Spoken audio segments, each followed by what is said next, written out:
Iyaqhuba inkonzo yomngcwabo engumphathiswa wezimali uMfu Pravin Gordhan kwiziko lengqungquthela Albert Luthuli eThekwini. Amalungu ekomiti zeward phantsi komasipala waseKing Sabata Dalindyebo agrogrisa ngokuyeka ukusebenza kwindawo ahlala kuzo, efuna umasipala anyuse isibonelelo asifumana ngenyanga.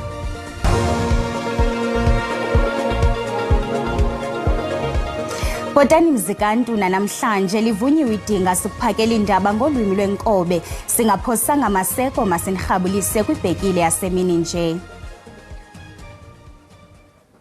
Iyaqhuba inkonzo yalowo esakuba ngumphathiswa kweli uPravin Gordhan kwiziko inkosi Albert Luthuli eThekwini. Amakhulu-khulu abazili, usapho, abahlobo namatshantliziyo aphume ngendlu ezokuthi ndlelantle kweli qala libe negalelo elikhulu kwezopolitiko kweli. uGordhan usweleke kule veki iphelileyo emva kokungeniswa esibhedlele, ukanti ke ngoku siqhagamshelana nomhlelo wezopolitiko uMzwandile Mbeje akhe yasinika amagqabantshintshi ngokuqhubeka kwinkonzo yomngcwabo. Mzwayi, siyakwamkela, kuza kuthi ngoku izinto zihamba njani? Sibonge Nobathembu, sibingelele nakubabukeli nebala njengoba usushilo. Umngcwabo waloyo owayiqala lezepolitiki engungqongqoshe futhi uPravin Gordhan uyaqhubeka khona manje lapha. Silindeleke inkulumo yosuku ezothulwa umongameli ke ozobeke esichaza ukuthi ke njoba asebenza naye qhazalini alibamba. Uzokhumbula ukuthi ke phambilini kuleli viki ke uye wakhothama kumbe uye washona emva ukuthi ke ebe nesifo somdlavuza lokhu kuthiwa ke icancer eseneminyaka engu-75. Usezeke lapha eThekwini ekhaya lakhe lokugcina ngoba umuntu osuka khona lapha ke. Siyamazi ke ukuthi umuntu owaba neqhaza elikhulu kwezepolitiki ngaphambi nje ukuthi Nobathembu ebe ungqongqoshe kumbe ebe uhulumeni, umuntu ke owaye neqhaza emzabalazweni. Ungomunye wabantu besebenza umshosha phansi ukuqinisekisa ukuthi ke lelizwe liyakhululeka ngeminyaka yo-1970 nomnyaka yo-1980. Nebala ke njoba izwe selikhululekile ke waqhubeka nokuthi ke ebe neqhaza futhi lokuthi ke efake isandla ekutheni lelizwe libe intando yeningi. Ngeke sikhohlwe phela lapho ke esewukhomishana iminyaka eyishumi uqinisekisa ukuthi abantu baseNingizimu Afrika bayikhokha intela. Emva kwalokho wabe eseqashwa njengongqongqoshe wezezimali emva kaTrevor Manuel, waqhubeka waphinda waba ungqongqoshe wezomasipala. Akagcinanga ke lapho ke isikhundla sakhe sokugcina njengoba ke ebe ungqongqoshe wezinkampani zikahulumeni lokuthiwa i-public enterprises. Emva kwalokho ke wayesethatha umhlala phansi, ubesethe ke ufisa ukuyohlala nomndeni wakhe phansi, kodwa ke njengoba sisazi ke ukuthi ke isuku lakhe libe selifika ke njengoba ke namhlanje ke ebekwa ngokusemthethweni, kodwa ke igalelo lakhe ngeke likhohlakale nanini. Sibambe ngazibini kuwe Mzwayi. Ukanti ke izithethi ngezithethi zimtyibela uGordhan njengomntu obekhusela umgaqo siseko weli noyesoloko esiza nesombululo ngexesha likaxakeka. Unconyiwe ngokuthanda inyaniso nokuzinikela kwinkululeko, ebonwa njengonozakuzaku wolawulo olusulungekileyo. I'd like to begin with two simple messages. The President of the Republic of South Africa, Mr. Cyril Ramaphosa, thank you for unhesitatingly according to Pravin Gordhan an official state funeral. You read history correctly and appreciate the relevance of the model that PG is even in present-day South Africa, and that is incorruptible and driven by the goal of a South African nation at peace with itself. In this regard, on behalf of the government and people of KwaZulu-Natal, may I take the opportunity to express our sincerest condolences to the entire Gordhan family, friends and comrades as we bid our fond farewells to our dear departed brother. To Gordhan family, your dear Pravin may be gone in flesh, but he lives forever in the annals of our history as a shining example of what defines good citizenship. He intervened to counter and fight state capture and the takeover of SARS and its weakening, and exposed the role of the Gupta family in the looting of the state-owned entities. He clearly warded off attempts by the Guptas to force him to intervene in their dispute with the major banks and took their company, Oak Bay Investments, to court, exposing and making public 72 suspicious transactions involving the Gupta family. He could not be corrupted. Today, we pay tribute to a proud son of the nation, a stalwart of the liberation struggle. Whilst we mourn with the Godan family, we celebrate a life in a service of the people. Life is a journey of choices. Comrade PG, from his days as a student activist, was clear that his life will be dedicated not only to his community in Durban, but to the entire nation. Every waking moment was at the disposal of the liberation movement. Our people will continue to be the beneficiaries of his relentless commitments. We are gathered here to bid farewell to a shepherd who stayed close to his flock even at the point of personal harm, a consequential son and ambassador for good governance. This morning, a shepherd of our collective hopes, dreams and aspirations is no more. As mourners, we are here to bow our heads and dip our banners in deep moment of reflection. How would our lives be without you, Comrade PG? Ukanti ngaphambi kokuqala kwenkonzo yomncwabo abo abakhe basebenza nalo kaGordhan bamkhahlele bemncoma ubugorha. Kusenjalo phambi kokuqala kwenkonzo yomncwabo ababesakuba ngogxa bakhe uGordhan bamchaze njengenkokheli ibijule ijacu emsebenzini wayo nanjengomuntu ebengenadyudyu ukuvakalisa izimvo zakhe kwaye elichanhliziyo lobunye nobulungisa. So I had to extend my condolences to the family and his friends. I was amazed that on his last days he said, "This is it, I'm going," and he started to plan for his departure. I remember when I received the call that he's not well and I called the president. The president said, no, he spoke to him that morning and he told him what is the state of affairs. When we look back at the life of Comrade Pravin Gordhan, must always revive, particularly amongst our own people.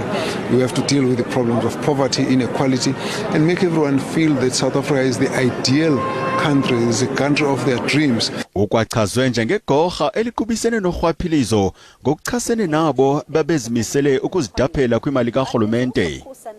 Had Pravin not done what he did, we would have had the Guptas still entrenched in the politics of our country. They would still have been involved with appointing ministers and running government from behind the scenes. Umhlalutyi wezopolitiki uGqirha Fikile Vilakazi uthi nakubeni ubunkokheli bukaGordhan bukhe banxakamisa kwinkalo ezithile kodwa igalelo lakhe kwinkululeko eMzantsi Afrika alisayikulibaleka. Minister Pravin Gordhan is one of the people that sacrificed his life for South Africa, you know, just in terms of during the time in exile. He played a pivotal role to be a connecting factor between people in exile but also those who are in the country. Abazili bakwamtyibele njengendoda ibinezinwe eyazibandakanya kwidaba lenkululeko umyeni kwanotata ogalelo lakhe kwilizwe loMzantsi Afrika limenze wabhekela kusapho lwakhe ithuba elide. Pravin Gordhan ubeke phansi emsebenzini wakhe njengomphathiswa nakwimisebenzi yezopolitiko ngoMatshi walo nyaka. Sinamkele kwakhona kwindaba zelijelo uyakwazi ukubukela kwakhona ezindaba kwijelo leYouTube uthi SABC indaba zesiXhosa kwinqaku lokuqala sithe iyaqhuba inkonzo yalowo esakuba ngumphathiswa kweli uPravin Gordhan kwiziko inkosi Albert Luthuli eThekwini. Amakhulukhulu abazili usapho abahlobo namatshantliziyo aphume ngendlu ezokuthi ndlelantle kweli qala libe negalelo elikhulu kwezopolitiko kweli. uGordhan usweleke kule veki iphelileyo emva kokungeniswa esibhedlele. Ongasekho esakuba ngumphathiswa wezezimali uPravin Gordhan ukhonze eli kumacandelo amathathu kwiminyaka eli-14. Lo gama ixesha lakhe njengomphathiswa livuse imvakalelo ezahlukeneyo, ahlonitshiwe amanyathelo akhe njengomphathiswa nasondele kwiminyaka eli-15. Ngexesha ukaGordhan wayengelilo nelungu leParlamente wawelwa ngumqa esandleni wokuba gabula izigcawu njengomphathiswa weli ukusukela ngo-2009 ukuya ngo-2014 echongwa ngowayesakuba ngumongameli uJacob Zuma njengomphathiswa wezezimali. uGordhan wafungiswa kwekaCanzibe ukutsho ngoMeyi ka-2009 ngowayesakuba ngusekela jaji oyintloko uDikgang Moseneke. I, Pravin Jamnadas Gordhan, solemnly affirm that I will be faithful to the Republic of South Africa and will obey, respect and uphold the Constitution and all other law of the Republic. Phansi kolawulo lukaZuma ukaGordhan wagadlela intetho yakhe yokuqala ngo-2009 ebeka ekukhanyeni eli ngohlahlo lwabiwo-mali lwamacandelo ohlukeneyo. Lo gama lendede bayayithabatha isisikhundla uMzantsi Afrika wawujijisana noqhokreko kuqoqosho wahla bekhangele ukuthembisa eli ngamanyathelo angqengqwa wokuza nenguqu emagunyeni nakwimo yentlalo kweli. We will not hesitate to do things differently and to act boldly. That's our essential message. A recession triggered by unconstrained greed and poor financial regulation has wreaked havoc across the world. Emva konyulo wachongwa njengomphathiswa kwiofisi yolawulo ngobambiswano nemicimbi yezemveli efungiswa ngowayesakuba yijaji eyintloko uMogoeng ukusukela ngo-2014 ukuya ngo-2015. I call upon Honorable Pravin Jamnadas Gordhan. Kananjalo izingqi zobunkokheli zalendwalutho zivakele ukusukela kweyomDumba ukutsho ngoFebruary ka-2018 njengomphathiswa wamashishini karhulumente. Malibe kubilo elikrotili gangathe ngokuthetye emagunyeni welide kwaqukunjelwa ulawulo lwesithandathu lweParlamente kwekaCanzibe ukutsho ngoMeyi walonyaka elilungu leParlamente le-ANC ekwangumphathiswa wamashishini karhulumente. Angaphaya kwama350 amalungu ekomiti zewadi phantsi komasipala waseKing Sabatha Dalindyebo arorisa ngokuye kukusebenza kwindawo abahlala kuzo. Bafuna umasipala anyuse isibonelelo abasifumanayo ngenyanga sinyuke kwi-2,500 sibe yi-12,500. Amalungu ekomiti zewadi asetyenziswa njengekhonkco elidibanisa urhulumente wasemakhaya kunye neemfuno zabahlali. Baba ngokuqala ukwazi izinyanzeliso neemfuno zabahlali emveni koko babe noxanduva lokuba bazithathe bazithithaca phambi kwekomiti kamasipala. Ngokufanayo iimpendulo zibuyiswa ngabo ebahlalini ababachongileyo, kodwa ngoku bathi imali abayifumanayo i-2,500 ngenyanga ayonelanga. Imali esiyifumanayo is 2.5. Le 2.5 siyifumanayo lena ibangela into kokubana iphele phakathi njengoba uyojonga into bana into beziseRussia neUkraine imfazwe beziphaya iCovid-19 isikhostile nathi ukutya kunyukile, sine challenge yedatha, sine challenge yefone, sinazo zininzi challenges esingeke sikwazi ukuzibalula ngalomzuzu. Kwezingingqi sisebenza kuzo sidibana nokosuleleka zizifo zabantu. Aba bantu ke abantu abahluphekileyo abalapha eMzantsi Afrika kufanele sibancedile ngumsebenzi wokubanceda, kodwa sibethwa imali esiyifumanayo incinci. Sicela urhulumente eze kwisithebe sengxoxo sithethe naye sizama basifumana uchatha kule mali sikwazi basijongana nezingxaki sijongene nazo singabasebenzi balapha eKSD municipality. Amalungu ezikomiti aphela nokukhubazeka kunye namanina athi imingeni abahlangabezana nayo mininzi kakhulu nanjengoko kufuneka benqumle amathafa bengena nasematyholweni ukuncedisa abo badinga imfuno zikarhulumente. Sinikwa sum of 2.5 only. Sihambe sojonga ii-challenges zabanye abantu abangaboniyo kwiilali ngeelali.